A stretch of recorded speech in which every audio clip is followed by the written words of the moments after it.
Hello，大家好啊，歡迎嚟到早記攻略，我係早記啊。今集咧，我哋就傾一傾4種嘅外星人。相信咧喺較早之前啦，大家都見到啦 ，TVB 咧係出咗一篇嘅新聞報道啦。咁啊，留意翻啦，係一篇嘅新聞報道啊。咁咧入邊就講到啦，曾經受到美國中情局資助嘅量子物理學家普特霍夫咧就指出啦，美國咧係曾經喺墜毀嘅不明飛行物體 UFO 或者依家咧就好多叫做 UAP 啦，入邊咧係揾到至少4種嘅外星人嘅品種啊。咁咧今集咧早記就會同大家咧係詳細咁樣一咧係睇晒呢4種外星人嘅歷史背景啦，佢哋嘅生態啦，佢哋嘅行為啦，同埋佢哋對於人類嘅影響啊。咁啊，戴翻個頭盔先。咁呢啲嘅資料咧，都係咧早記喺網上啦，同埋一啲嘅討論區入邊咧係揾到咧，然後係剪輯出嚟咁樣嘅。所以咧資料咧都係僅供參考啊，信不信咧都係交由翻大家咧係自行判斷啦。咁喺開始之前啦，希望大家咧可以係首先訂閱咗早記攻略呢一條頻道啦，亦都希望大家可以咧係 like 同埋 share 呢一條影片啊。咁咧我哋咧而家就即刻睇一睇第一個我哋要睇嘅就係灰人。一提起外星人啦，大家個腦第一時間浮現出嚟嘅咧，10成9咧都係一個頭大身細、皮膚灰色、有一對大鹹蛋全黑眼睛嘅生物啦。呢一個咧就係人類認知入面最經典嘅外星人形象灰人啦。由荷里活電影、科幻小說去到好多嘅討論區啦，灰人咧永遠都係會令到大家印象最深噶。但係咧呢一個神秘品種咧，究竟係由邊度嚟呢？佢哋同人類又有啲乜嘢嘅關係呢？咁喺由外觀嚟睇啦，灰人嘅身體結構咧係充滿咗一種科學主義嘅冷酷感嘅。佢哋嘅身高啦，通常大約只有1公尺去到1.2公尺左右啦。最明顯嘅特徵咧，就係嗰個同身體比例完全不符嘅巨大倒三角形頭部啊，象徵住佢哋大腦高度發達。同大腦相比啦，灰人嘅五官咧係極度退化嘅。佢哋咧就冇外耳殼嘅，只有頭部兩側嘅小窿，而個鼻咧亦都係退化去到只剩低2個嘅細孔，嘴巴咧就更為誇張啦，只係一條完全冇口唇嘅細縫啊！最令人心畏嘅咧，就係佢哋嗰對完全冇眼白，好似係黑麻麻嘅巨大眼睛啊！好多自稱被佢哋綁架過嘅人都表示啦，只要係望住佢哋黑麻麻嘅眼咧，成個人嘅靈魂咧就會係好似被吸走咗咁樣啊！完全係動彈不得噶。灰人嘅四肢係極度纖細嘅，手指好長啦，通常咧只有4隻嘅啫，皮膚咧係呈灰白色噶。摸落去咧就好似係橡膠皮咁樣啊！喺好多嘅網上群組入邊咧，灰人咧仲有係分為高灰人同埋矮灰人之分嘅。高灰人嘅身高啦，可以係超過2公尺咁多啊！佢哋咧就專門咧係扮演住指揮官嘅角色啊，而矮灰人咧就比較似係冇感情嘅生化機械人，專門咧就係執行前線操縱嘅功夫。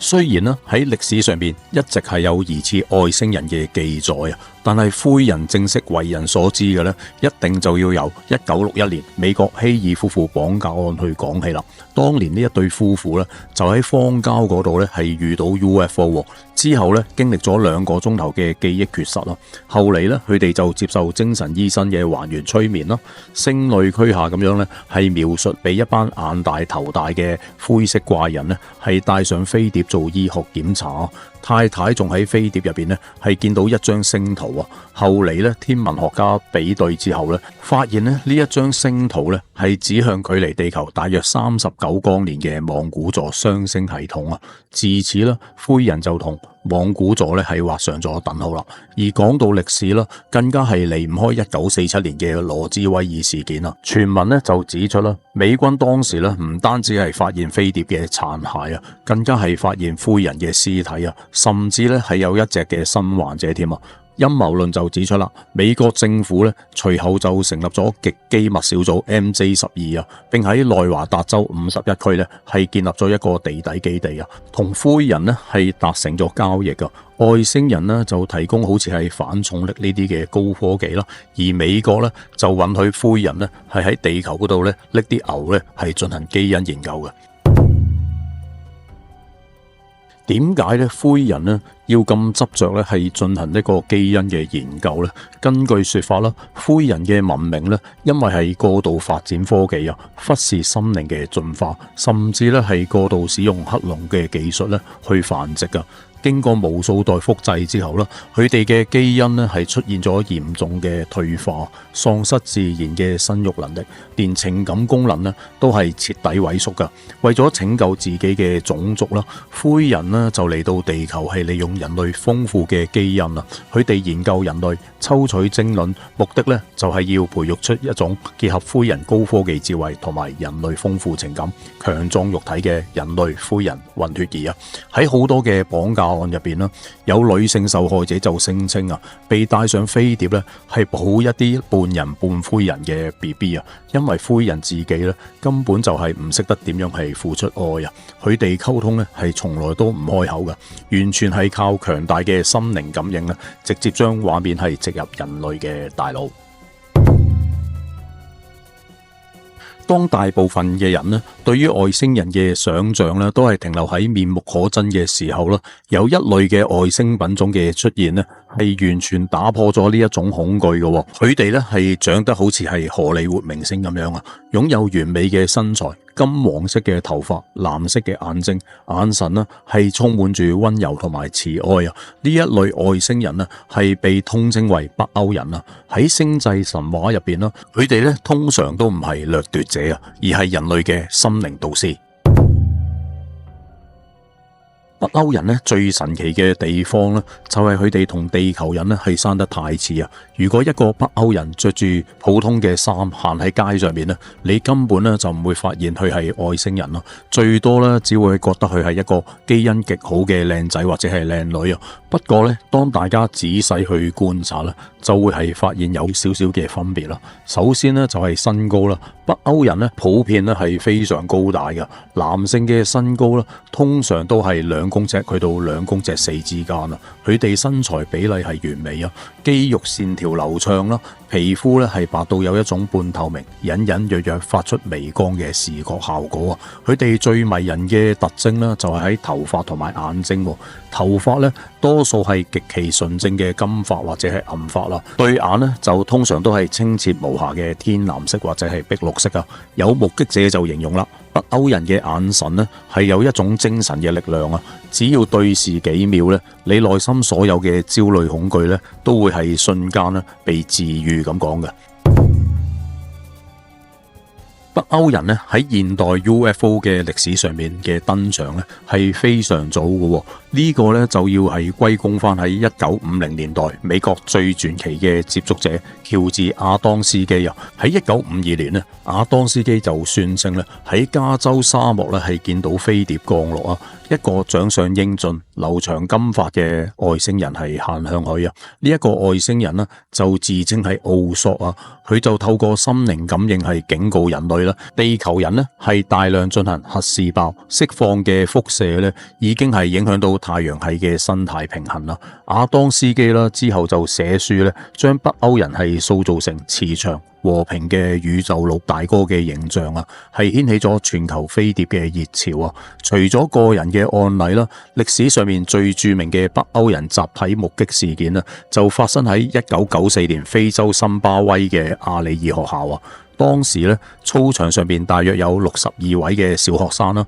係目擊銀色飛碟咧喺樹林嗰度降落啊，兩個留長髮、大眼、着住緊身衣嘅外星人呢，之後就走出嚟啦。外星人呢就冇講嘢，但係小朋友嘅大腦呢係同時收到強烈嘅訊息啊！佢哋呢就見到地球樹木被斬晒、河流乾涸嘅可怕畫面啊！外星人呢就用精神力量係話俾佢哋知啦，人類呢淨係喺度毀滅緊地球啊！科技發展得太快，但係呢心靈呢就跟唔上咁講噶。一位哈佛大學嘅教授呢喺調查之後呢就證實呢一班細路呢係冇講大話噶，呢一個呢亦都係成為咗一個歷史嘅經典。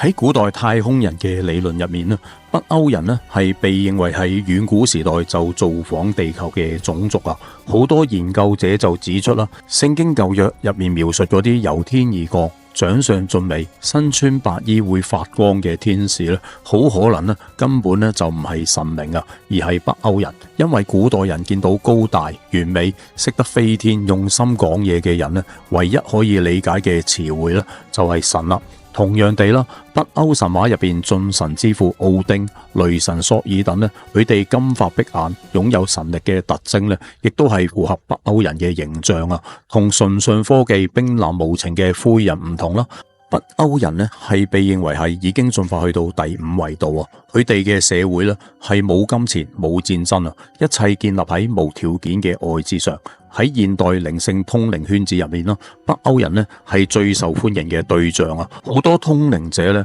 都聲稱啦，係接收到佢哋嘅信息啊，內容咧都係圍繞住點樣去提升地球意識嘅頻率啦，去迎接地球嘅覺醒。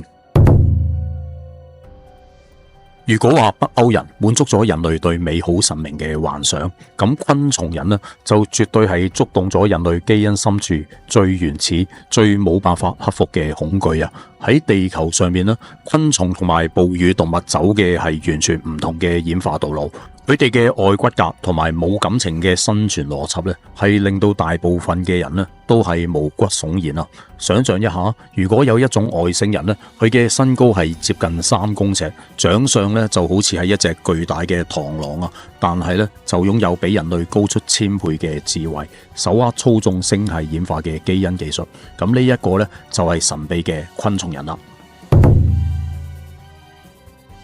要理解昆蟲人呢，首先呢就要拋棄人類所有嘅情感邏輯啊！昆蟲人嘅大腦呢，並冇演化出好似人類嘅情感系統。換句話嚟講啦，佢哋呢係完全冇喜怒哀樂、同情或者係憐憫啊！佢哋嘅世界運作呢，只有3個嘅核心名詞，第一個就係高效率，第二個就係絕對嘅理性，同埋呢集體嘅利益啊！昆蟲人嘅社會結構呢，係一種高度發達嘅蜂群意識啊！雖然每一隻嘅昆蟲人呢係有獨立行動嘅能力啦，但係精神世界呢係完全互聯嘅。佢哋呢係冇個人嘅財產，冇名利追求。每一個昆蟲人呢，由集體孵化嗰一刻開始咧，基因就已經係決定咗社會嘅分工啦。一係咧就係科研人員，一係就係工兵。呢一種將個人徹底融入集體嘅社會啦，令到佢哋嘅科技咧係可以以幾何級數嘅發展啦，完全咧係唔會因為內耗或者係政治內鬥咧係而停滯噶。雖然昆蟲人大量出現喺近代嘅催眠報告入邊啦，但係古代太空人理論學者就認為啦，佢哋嘅足跡咧早就印喺歷史入邊啦。最著名嘅例子就係古埃及文明啊，埃及人對於聖甲蟲有一種近乎瘋狂嘅崇拜，將佢哋咧係視為創造同埋重生嘅化身啊。學者就質疑啦，古埃及人之所以係崇拜昆蟲啦，好可能係遠古時代親眼目睹過擁有神一般科技、長相就好似係昆蟲嘅外星人啦，並且咧係將佢哋操縱生命、基因工程嘅能力咧係簡化成聖甲蟲圖騰啊。喺流行文化入邊啦，昆蟲人啦幾乎係無一例外咁樣扮演住最恐怖嘅反派啊！喺經典科幻電影《星河戰隊》入面啦，人類同埋擁有集體智慧、靠數量淹沒一切嘅蟲族咧，係展開慘烈嘅大戰啊！喺戲入邊掌握住戰術嘅蠹蟲咧，就係昆蟲人集體意識嘅極端恐怖化嘅體現啦。另外咧，喺 MIB 黑超特警組第一集嘅入邊啦，嗰個隱藏喺人類嘅皮囊之下，企圖係毀滅地球嘅巨型太空曱甴咧，亦都係昆蟲人形象嘅變體。喺所有外星人嘅品種入邊，如果要論及邊一種係最令人毛骨悚然、引發最多政商界嘅傳聞，甚至係直接改變咗現代網絡陰謀論嘅呢，咁答案呢就只有一個，佢就係蜥蜴人啦。同其他遠在天邊開飛碟嚟地球參觀嘅外星人係唔同啊！蜥蜴人最恐怖嘅呢，就係佢哋傳聞早已經係嚟到地球，偽裝成人類，並且呢係正坐喺政要場所華爾街嘅辦公室入面呢，係默默操控住人類嘅命運啊！根據神秘學嘅描述啦，蜥蜴人咧係一種人形化嘅爬蟲類生物啦。佢哋嘅身形咧係非常強壯高大啊，通常咧係去到2到3公尺之間個身高，全身咧係覆蓋住墨綠色或者係灰褐色嘅鱗甲，防禦力咧係極高噶，甚至咧係可以抵擋普通嘅刀槍。佢哋嘅面部咧係極具特徵嘅，擁有一對通常係黃色或者係血紅色嘅眼睛。最關鍵嘅咧就係嗰個瞳孔啊，咁咧就唔係好似人咁樣係圓形嘅，而係咧好似係嗰啲蛇咁樣嘅咧，係垂直一致線咁樣嘅。咁喺口入邊咧就長滿咗尖銳嘅細牙啦。不過咧，如果佢哋個樣係咁樣嘅咧，咁大家就會問啦，佢哋咧點樣喺人類嘅社會入邊生活啦？咁呢一度咧就涉及到蜥蜴人最核心嘅超能力量，就係異態變形啊！喺傳聞入邊啦，蜥蜴人呢就唔係真正改變肉體分子結構嘅，而係透過佢哋高度發達嘅大腦咧，係發射出一種強烈嘅電磁波或者係精神干擾嘅信號啊！呢一種信號咧就會直接扭曲周圍人類嘅視覺神經，令到人類喺用肉眼望過去嘅時候咧，就會係將佢哋咧係睇成一個西裝骨履、長相正常嘅人類政客或者係明星。將蜥蜴人推上陰謀論之王寶座嘅靈魂人物呢，就係英國著名嘅陰謀論大師大衛艾克啦。佢喺1990年代呢，係拋出咗一個震驚全球嘅理論啊！地球咧，其實早就被一個來自天龍座星系嘅爬蟲類種族咧係所控制嘅。呢一個種族咧，就喺幾千年之前咧係嚟到地球啊，係同古代人類進行基因嘅雜交，建立咗一個特殊嘅半人半蜥蜴嘅血統啊。艾克就大膽指控啦，呢一個血統咧係一直延續去到今日噶，成為咗全球最頂尖嘅貴族同埋統治階層。雖然咧現代嘅陰謀論聽落去咧好似係天方夜譚啦，但係支持者咧往往都會搬出一啲人類最古老嘅文明咧係作為證據噶，就好似係蘇美文明嘅泥板記載啦。喺神話入邊記載咗一班由天而降，被稱為係阿努納奇嘅神明。泥板上邊刻畫嘅形象咧，有啲就係人頭蛇身啦，有啲咧就係擁有蜥蜴面部嘅特徵啊。神話入邊明確咁提到佢哋咧係利用高超嘅科技啦，將原始人係進行基因改造啊，創造現代人類作為替佢哋掘金嘅奴隸啊。另外咧喺中國神話入邊創造人類補天嘅始祖女媧同埋伏羲咧，喺古代畫像入邊咧全部都係上半身係人，下半身咧係互相纏繞嘅蛇身啊。呢一個咧就係爬蟲類嘅特徵啊。咁呢啲跨越全球古文明、驚人地一致嘅線索咧，係被蜥蜴人研究者咧係視為古代統治嘅鐵證。好啦，咁講到呢一度呢，今集又差唔多啦。唔知大家對於呢4種嘅外星人嘅睇法係點樣呢？大家又相唔相信呢？歡迎喺留言區嗰度留言啦。今集就講到呢度，請大家記得訂閱、like、share 同埋 comment， 亦都請按上小鈴鐺以接收早記最新嘅影片。我哋下條片見，拜拜。